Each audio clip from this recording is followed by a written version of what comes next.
जी तो अस्सलाम वालेकुम स्टूडेंट्स, मुझे उम्मीद आप सब खैरियत से होंगे। और इस सेल्स टैक्स इनकम टैक्स के इस लेक्चर में आप सबको वेलकम। तो आज हम जो इंशाल्लाह इनकम टैक्स का चैप्टर स्टार्ट करेंगे वो आपका है chapter number 21, assessment of association of persons, AOP का। और इसकी हमने सिर्फ आपकी प्रॉब्लम 1 और 2 ही करनी है, लेकिन उससे पहले आपके कुछ रेट्स वगैरह को समझना ज़रूरी है, तो उसको हम साथ साथ देख लेंगे। बेसिकली स्टूडेंट्स, ये आपका जो है इनकम टैक्स का chapter AOP, association of persons, ये बेसिकली आपका रेलिवेंट टू है कंपनी की तरह, यानी कि कंपनी की तरह ही आपका ये चैप्टर है। और इसमें बस जो डिफरेंस है वो कुछ रेट्स का आएगा, वो इंशाल्लाह हम लोग साथ साथ देख लेंगे, ठीक है। तो जैसे कि आपके सामने ये rates of taxes for association of persons show हो रहे हैं 2019। जैसे कि टैक्सेबल इनकम है, रेट ऑफ टैक्स है। अच्छा, अगर तो इनकम इसकी है 4 लाख तो कोई टैक्स नहीं। अगर इनकम 4 लाख से 12 लाख हो गई है तो 5% आपका लगेगा। जो 4 लाख से ऊपर इनकम जा रही है, इनके 4 लाख से 12 लाख का जो इनकम जा रही है ऊपर, उस पर 5% आपका टैक्स लगेगा। और जो अगर तो इनकम आपकी होगी टैक्सेबल इनकम 12 से 24 लाख तक, तो 40,000 जमा 12 लाख से ऊपर जो अमाउंट जा रही है 24 लाख तक, उस पर 10% लगेगा। उसके बाद 24 लाख से 36 लाख तक अगर आपकी इनकम है तो 24 लाख से जो ऊपर जा रही है इनकम, उस पर 15% लगेगा और 1,60,000 जमा होगा। फिर अगर 36 से 48 लाख इनकम हो गई है एओपी की, तो 36 से ऊपर जो जा रही है उस पर 20% लगेगा और जमा 3,40,000। और अगर आपकी इनकम जा रही है जी 48 लाख से 60 लाख तक, तो उस पर लगेगा 25% और जमा 5,80,000 होगा। इस तरह अगर आपकी इनकम जा रही है 60 लाख से ऊपर, तो 8,80,000 जमा 30% से ऊपर जो सॉरी 60 लाख से ऊपर जो इनकम गई है उस पर 30% टैक्स लगेगा, प्लस 8,80,000 उसमें प्लस होगा, ठीक है। तो ये इसके टैक्स रेट्स थे। और अब हम लोग स्टार्ट करते हैं एसोसिएशन ऑफ पर्सन की फर्स्ट आपकी प्रॉब्लम देखते हैं। जी तो स्टूडेंट्स, आपकी ये प्रॉब्लम 1 है एसोसिएशन ऑफ पर्संस की, एओपी की। तो इसको जरा देखते हैं। Blue Star Enterprises is a registered firm comprising of 3 equal partners named Haroon, Irfan, and Adnan. Please compute the taxable income of the firm, the taxes payable by it, as well as the shares of 3 partners for the tax year 2019. Net profit आपको दिया गया है 8 लाख का, और salary paid to partner Adnan है 60,000। Then rent paid to partner Irfan 75,000। Brokerage paid to partner Haroon 35,000. Commission paid to non-resident without deducting tax at source 40,000. Doubtful debts written off actually in the books of accounts 50,000. Residential telephone bills of partner Adnan 25,000. Interest on bank loan for business 65,000. जी तो students, problem शुरू करने से पहले आपको कुछ मैं बातें बता देता हूँ। बेसिकली आपकी जो एओपी का न्यूमेरिकल है, इसमें आपने ना कुछ बातों का ख्याल रखना है। और वो बातें कौन सी है मैं डिस्कस कर देता हूँ आपसे। पहली बात, आपने जो इसमें से लेस करना है वो आपकी अमाउंट होगी जी, वो अमाउंट आपकी होगी मतलब आप समझ लें, आपने इसका प्रॉफिट ले लेना है। जो आपका नेट प्रॉफिट है या फिर ग्रोथ प्रॉफिट जो भी आपको दिया गया है वो आपने ले लेना है, ठीक है। और उसमें आपने कर देने हैं add in admissible expenses. Net profit में आपने ऐड करने हैं इन एडमिजिबल एक्सपेंसेस, ठीक है। और वो ऐड करने के बाद आपने जैसे उसमें आपने ऐड क्या करना है, जैसे आपकी सैलरी आपने पे की है पार्टनर को, जो आपके एक्सपेंस होंगे पार्टनर्स पर, वो आपने तमाम उसमें ऐड कर देना है, ठीक है। और दूसरा, अगर कोई ऐसी चीज आपने पे की है जो कि नॉन रेजिडेंट को थी और आपने टैक्स वगैरह उस पर नहीं काटा, तो वो भी आप उसमें ऐड कर दोगे। अब इसमें ना हम लोग 3 पार्ट्स में इसको डिस्ट्रीब्यूट करते हैं एसोसिएशन ऑफ पर्सन के न्यूमेरिकल को। पहला आपका होता है calculating the tax liability of the firm. Second part होता है आपका allocation of profits among partners। और थर्ड पार्ट आपका होता है computation of tax total income of partners, ठीक है। तो उसके मुताबिक ही हम लोग जरा इसको देखते हैं। देखें जी, blue star enterprises AOP registered firm है आपकी, टैक्स ईयर 2019 का है, tax year ended 30/6/2019। So residential residence है, कंप्यूटेशन ऑफ टैक्सेबल इनकम। पहले आपका पार्ट है tax calculating the tax liability of the firm, ठीक है। नेट प्रॉफिट आपने लिखा, इसका कितना आ गया जी, इसका नेट प्रॉफिट 8 लाख आ गया, ठीक है। उसके बाद इसमें आपने ऐड करने इनएडमिजिबल एक्सपेंसेस। देखें, सैलरी आपने पे की पार्टनर को, मैंने आपको पहली बात कर चुका हूँ कि जितने आप एक्सपेंसेस करेंगे पार्टनर्स वगैरह पर आप उसको उसमें ऐड कर देंगे एज एन इनएडमिसिबल एक्सपेंसेस, ठीक है, यहाँ पर नहीं आना लेकिन उसने डाले हुए हैं। तो 60,000 आपने पे किया था अदनान को, अपनी सैलरी पे की थी, रेंट पे किया था आपने इरफान को 75,000, brokerage pay to partner Haroon, brokerage आपने पे की 35,000, ये भी आपका इधर आ गया। और रेजिडेंशियल टेलीफोन बिल्स थे जो कि अदनान के थ्रू भी आपके 25,000 के आगे। Then commission pay to non resident without deducting tax at source, ठीक है, 40,000 का आपका ये भी इसी में आ गया कि नॉन रेजिडेंट था, टैक्स आपने एट सोर्स नहीं काटा तो उस रकम भी आपने इसको यहाँ पर ऐड कर दिए, तो आपका ये 2,35,000 आ गया, इसको आपने ऐड अप किया 8 लाख में तो आपका आ गया 10,35,000। ये आपकी अब आगे टैक्सेबल इनकम। अब इस पर आपने टैक्स लाइबिलिटी कैलकुलेट करनी है, तो यू नो बेटर कि अगर 4 लाख से ऊपर यानी कि आपकी जा रही थी 12 लाख तक, आई होप सो, तो उस पर आप लोग 5% मजीद लेते थे। तो 4 लाख से ऊपर आपकी 6,35,000 है, देख सकते हैं आप। तो 6,35,000 पर आप लोगे कितनी, 5% रेट लोगे तो आपका आ जाएगा 31,750। तो 31,750 आपकी आ गई tax liability of the firm, ठीक है। जी तो स्टूडेंट्स, फर्स्ट पार्ट हमने से कैलकुलेट कर लिया, यानी कि हमने टैक्स लाइबिलिटी फर्म की निकाल ली। उसके बाद हमने एलोकेशन करना है जो प्रॉफिट्स अमंग पार्टनर्स डिस्ट्रीब्यूट होने हैं। इसके लिए सिंपली आपने इसमें से तकरीबन दो चीजें लेस करनी होती हैं, ठीक है। टैक्सेबल इनकम आपकी जितनी आई है वो आपने लिख देनी सबसे पहले एओपी की, 10,35,000 टैक्सेबल इनकम आपकी आई है। इसमें से आपने लेस करना है पहला वो जो आपकी टैक्स लाइबिलिटी आई है, 31,750 आपने टैक्स लाइबिलिटी रिसेंटली कैलकुलेट की है, ठीक है। सेकेंडली आपने जो लेस करना है वो आपके होंगे जितने भी अलाउेबल एक्सपेंसेस हैं, जो आपके इनएडमिसिबल एक्सपेंसेस हैं, वो तमाम के तमाम आपने इसमें से लेस कर देना है। वो 60,000, 75,000, 35,000, 32,000 जितने आपके आ रहे थे वो तमाम के तमाम आपने यहाँ पर लिखे चार एक्सपेंसेस, वो 1,95,000 बने। इन दोनों को आपने एडअप किया तो 2,26,750 आ गया। इनको आपने लेस किया 10,35,000 में से, आपका आ गया 8,08,250। अब ये वो प्रॉफिट है इसको हम कहते हैं allocatable profit distributable to the partners, ठीक है, जो कि पार्टनर्स के दरमियान डिस्ट्रीब्यूट हो सकता है। ये आपका वो प्रॉफिट है। बड़ा ही सिंपल सा काम है जी।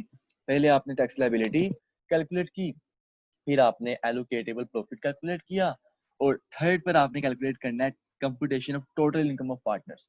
अब इनकम ऑफ पार्टनर्स टोटल कितनी बन रही है आपने वो कैलकुलेशन करनी है, ठीक है। तो सबसे पहले जी हम देखते हैं, इसमें बड़ा सिंपल सा काम है। पर्टिकुलर्स, अब जितने पार्टनर्स हैं उनके नेम आ जाएंगे, हारून, इरफान और अदनान। और सैलरीड पेड की थी आपने अदनान को, अदनान के कॉलम में लिख दी 60,000। रेंट पे किया था इरफान को, इरफान के कॉलम में लिख दिया। ब्रोकरेज पे की थी हारून को, वो आपने लिख दिया यहाँ पर। ब्रोकरेज बेसिकली आपकी कमीशन टाइप ही होती है, अच्छा। तो उसके बाद पे किया था आपने अदनान को 25,000। टेलीफोन बिल्स थे, रेजिडेंशियल टेलीफोन बिल्स थे आपके, तो तीनों में डिस्ट्रीब्यूट हो गए इनके एक्सपेंसेस वगैरह आ गए। बाकी डैश लगी हुई उनको उनमें नहीं आ रहे, सिंपल जिनमें आ रहे हैं हम उन्हीं में लिख लिया है।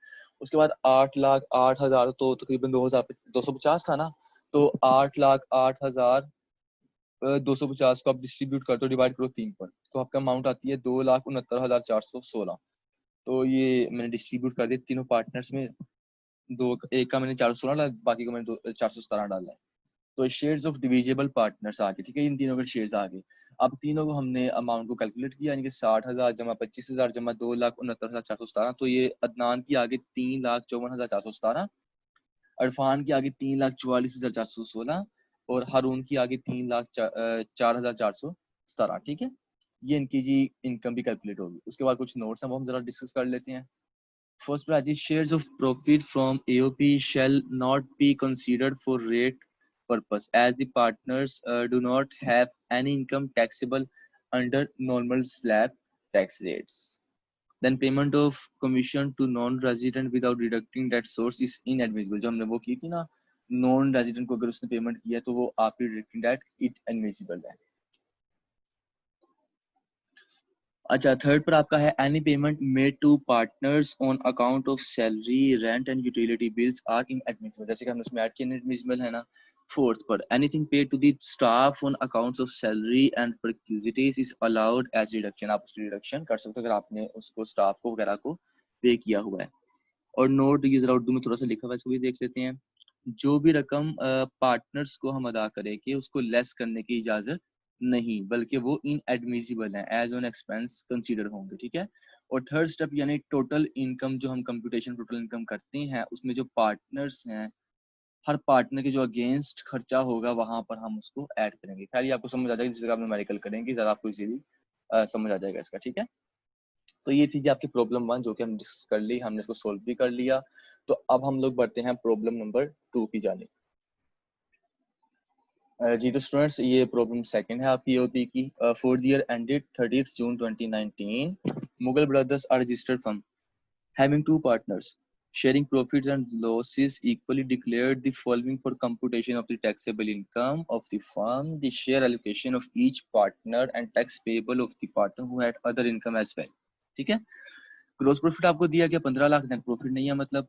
अच्छा जी, salary paid to partner Tahir है 1,20,000, house rent allowance paid to partner Tahir 30,000, house rent allowance paid to partner Fiaz 1 lakh. समझ आप गए होंगे, ये आपके तमाम इनएडमिसिबल हैं। Interest paid to partner Fiaz on loan 40,000, hotel bills of partner Fiaz 20,000, utility staff paid salary paid to staff 4 lakh, utilities paid to staff 1,80,000, house rent allowance paid to staff 1,25,000। अच्छा इससे पहले मैं आपको छोटी सी बात बता दूं, नेट प्रॉफिट होगा तो आपने उसमें ऐड करनी है एडमिसिबल एक्सपेंसेस। अगर आपको जैसे यहाँ पर दिया गया ग्रोस प्रॉफिट हो गया है, तो ग्रोस प्रॉफिट में से आपने लेस करने हैं एडमिसिबल एक्सपेंसेस, मतलब जो एडमिसिबल है। और देखें यहाँ पर एडमिसिबल जो आपके हैं एक्सपेंसेस वो सिर्फ आपके 3 ही हैं। जो आपने सैलरी पे किया स्टाफ को 4 लाख, यूटिलिटी बिल्स पे किया आपने स्टाफ को 1,80,000, और हाउस रेंट अलाउंस आपने पे किया स्टाफ को 1,25,000। और ये आप लेस करेंगे एज एन एडमिसिबल एक्सपेंस, क्योंकि देखो ना आप अगर तो नेट प्रॉफिट में आप इनएडमिसिबल ऐड करते हो, मतलब उसको जो इफेक्ट होता है नैलिफाई करते हो, तो ग्रोस प्रॉफिट में आप ऐड करो लेस करोगे एडमिसिबल एक्सपेंसेस, ठीक है। वो करने के बाद जो आपकी टैक्सेबल इनकम आएगी उस पर टैक्स लायबिलिटी कैलकुलेट करोगे। देन जिस वक्त आप सेकंड स्टेप में जाओगे ना, allocation of part profits among partners, लेकिन वहां पर जाके आप भी एडमिसिबल एक्सपेंसेस जो से आप वो लेस करोगे। तो खैर वहां पर आप इनएडमिसिबल को ले रहे थे, यहाँ पर आप एडमिसिबल को ले रहे हो, तो हिसाब वही है, बस थोड़ी सी बात अलग है। वहां पर बस ये था कि आप जो उनसे थे इन एडमिसिबल को नेट प्रॉफिट में से ऐड करते थे, यहाँ पर आपने एडमिसिबल को ग्रोस प्रॉफिट में लेस किया है। लेकिन जिस वक्त आप सेकंड स्टेप में किए हो allocation of profits among partners, तो उसको आपने उस तरह से सोल्व करना है। तो खैर इसको जरा हम देखते हैं। अच्छा जी, other income of the partners, income from property receive by Tahir 1,90,000, income from property receive by Fiaz 85,000। इसका जरा कंसेप्ट सुन ले, छोटा सा है। अगर तो इनकम फ्रॉम प्रॉपर्टी किसी पार्टनर की 2 लाख तक है तो उस पर कोई भी टैक्स की कैलकुलेशन नहीं होगी, ठीक है। देखो 1,90,000 और 85,000 उस पर कैलकुलेशन नहीं है टैक्स की। उसके बाद gains on sale of shares of private company received by Tahir, disposal of within 12 months, और gains on sale of shares of private company received by Fayaz, disposal of after 12 months। अब जरा बात सुनो अब ध्यान से, यहाँ पर देखो उसने शेयर्स पर गेन किया है, प्राइवेट कंपनी के शेयर्स थे ताहिर ने, 12 माह रखने के बाद उसने डिस्पोज ऑफ किया है। मतलब 4 लाख के शेयर्स थे, 12 माह रखने के बाद उसने डिस्पोज ऑफ किया है, तो उस पर किसी किस्म की कोई भी उसको एग्जाम्पशन नहीं मिलेगी, ठीक है। लेकिन सॉरी, डिस्पोज ऑफ मतलब उसने 12 माह के अंदर अंदर डिस्पोज ऑफ कर दिए हैं। इसका मतलब ये है कि उसने शेयर्स लिए कंपनी के, प्राइवेट कंपनी के, वो उसने 12 माह मतलब 11 माह 10 माह रखे होंगे, उसने उसको सेल कर दिया। तो उसने 12 माह के अंदर अंदर किया, मतलब विद इन है, ठीक है ना, विद इन लिमिट है, विद इन 12 मंथ्स है। तो ये अब लॉ है आपका, टैक्स लॉ ये कहता है अगर तो विद इन 12 मंथ्स वो सेल कर देता है तो उसको किसी किस्म की कोई भी एग्जाम्पशन नहीं मिलती। लेकिन अगर वो आफ्टर 12 मंथ्स करता है, जैसे कि नीचे वाले में उसने किया, फियाज ने उसने 12 माह रखने के बाद सेल किया है, तो उसको उसमें एग्जाम्पशन मिलती है, कोई 25% उसका रेट है, ठीक है। ये बात आपने अपने जेहन में रखनी है। तो हम बढ़ते हैं जरा सोल्यूशन की तरफ। जी तो स्टूडेंट्स प्रॉब्लम 2 है आपकी। Mughal brothers registered firm AOP, tax year 2019, tax year ended 30/6 को आपकी सेम हाइडिंग्स आ गई। Then computation of tax liability, पहले हमने टैक्स लायबिलिटी कंप्यूट करनी है। ग्रोस प्रॉफिट आपका आ गया जो कि 15 लाख था, और मैंने आपको बताया आपने लेस करना है एडमिसिबल एक्सपेंसेस। तो सैलरी पे की थी स्टाफ को 4 लाख, यूटिलिटीज पे आपने किए थे 1,80,000, हाउस रेंट अलाउंस आपने पे किया था 1,25,000, आपने एडअप किया 7,05,000 आ गया, इसको आपने 15 लाख में से लेस किया, आपका आ गया 7,95,000, ठीक है। Tax liability of the firm अपने कैलकुलेट करनी, 4 लाख से ऊपर जितनी भी आपकी इनकम है आपने उस पर लेना है 5%, तो 3,95,000 आपकी इनकम आ रही है, 4 लाख से ऊपर जो है 7,95,000 तक, तो आपका आ गया 19,750, ये आपकी जो टैक्स लायबिलिटी आ गई। अब याद रखिएगा admissible expenses in the term of AOP वो होते हैं जो कि अदर देन पार्टनर्स हो, मतलब आपने पार्टनर्स के अलावा जितने भी एक्सपेंस किए हैं एक्सेप्ट अगर वो नॉन रेजिडेंट नहीं है, वो आपके तमाम के तमाम एडमिसिबल होते हैं, ठीक है। और ग्रोस प्रॉफिट में हमने लेस करने होते हैं एडमिसिबल, और नेट प्रॉफिट में हमने ऐड करने होते हैं इनएडमिसिबल। ये बात अभी आपने याद रखनी है, बाकी मैं आपको लास्ट में जाकर इसको एलैबोरेट करूंगा। जी स्टूडेंट्स, सेकंड स्टेप हमारा होता है allocatable of profits among partners, ठीक है। टैक्सेबल इनकम ऑफ एओपी 7,95,000 है, इसमें से आपको पता हमने दो चीजें लेस करनी थी, एक आपका जो taxable tax liability of the firm, और दूसरी हमारी जो अलाउएबल एक्सपेंसेस होते हैं, ठीक है। अलाउएबल एक्सपेंसेस हमारे वो तमाम एक्सपेंसेस होते हैं जो कि पार्टनर्स पर हुए होते हैं, पार्टनर्स पर किए होते हैं, पार्टनर्स ने किए होते हैं, ठीक है। वो जितने भी आपके थे आपने यहाँ पर ऐड कर दिए, 1,20,000 जमा 30,000 जमा 1,00,000 जमा 40,000 जमा 20,000, ये आपके वही एक्सपेंसेस हैं जो कि आपके उसमें क्वेश्चन में पढ़ा थे, पार्टनर्स से रिलेवेंट जो एक्सपेंसेस थे आपके। और 3,10,000 बने, टैक्स लायबिलिटी आपकी 19,750 बनी, तो 3,29,750 आ गया। इनको आपने लेस किया 7,95,000 में से, आपकी टैक्सेबल जो sorry income allocatable to partners आई वो कितनी, 4,65,250। थर्ड स्टेप आपका है computation of total income to partners, ठीक है। पर्टिकुलर आगे दो ही पार्टनर है, ताहिर और फयाज है। सैलरी पे की आपने 1,20,000 वो लिख दी ताहिर को, हाउस रेंट अलाउंस था ताहिर का 30,000, फयाज का 1 लाख था हाउस रेंट अलाउंस, इंटरेस्ट पे किया था वो 40,000 था, और होटल बिल्स थे 20,000, ठीक है। उसके बाद जो उनमें एलोकेटेबल प्रॉफिट्स है वो आपने एलोकेट कर दी, 4,65,250 को आपने डिवाइड किया 2 पर, आपका आगे 2,32,650, आपने इनको तमाम को एडअप किया, दोनों की इनकम आपकी आ गई। ताहिर क्या है 3,82,625, जबकि फियाज की आई 3,92,625। अब इसमें एक कंसेप्ट था, ऐड करनी है आपने अदर इनकम, ठीक है। अदर इनकम देखो अब इनकम फ्रॉम प्रॉपर्टी, अब याद रखना आपको पता है हम जो इसमें इनकम ऐड करते हैं वही इनकम ऐड होती है जो कि रेलिवेंट टू टैक्स, क्योंकि जो आपके इसमें इनकम ऐड होगी वो आपके उस पर टैक्स लगेगा, ठीक है ना। अब देखो इनकम फ्रॉम प्रॉपर्टी है, मैंने पहले बात की थी आपको, अगर 2 लाख तक इनकम है फ्रॉम प्रॉपर्टी से तो उस पर टैक्स नहीं है, तो 1,90,000 है ताहिर की, फयाज की 85,000 है, तो इस पर आपका टैक्स नहीं है, ठीक है। तो उसको मैंने लिखकर आगे डैश करा दिया, मतलब उसमें ऐड नहीं हुई। उसके बाद gain on sale of shares है, देखो अगर तो विद इन 12 मंथ्स उसने शेयर्स को सेल कर दिया है विद इन 12 मंथ्स, मतलब 12 माह के अंदर अंदर, तो उस पर टैक्स है। वो 4 लाख उसने with in 12 months gain on sale of shares हुआ है उसको 4 लाख, और विद इन 12 मंथ्स उसने शेयर्स डिस्पोज ऑफ कर दिए हैं, तो वो उसने उसमें एड अप कर दिया, ठीक है।